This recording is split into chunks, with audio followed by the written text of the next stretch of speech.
یک دختر به تاکسی بالا شد و کنار یک جوان مؤمن و زیبا نشست. آنها کمی از مسیر را که طی کردند. دختر از جوان خوشش آمد، ولی جوان مؤمن از نیت دختر با خبر میشه و زود از تاکسی پیاده میشه.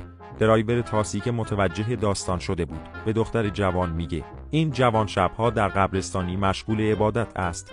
تو امشب با لباس فرشته ها برو و بگو که من از طرف خداوند آمدم. دختر جوان نصف شب به قبرستان میرود. میبیند که جوان مشغول دعا است. به پیش جوان میرود و میگه من از طرف خداوند اومدم و درخواست خود را در لباس فرشته میگه. جوان با هزار زور قبول میکند.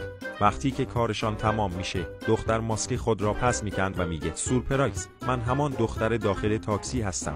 جوان هم ماسک خود را پس میکند و میگه جرت، من هم درایور تاکسی هستم.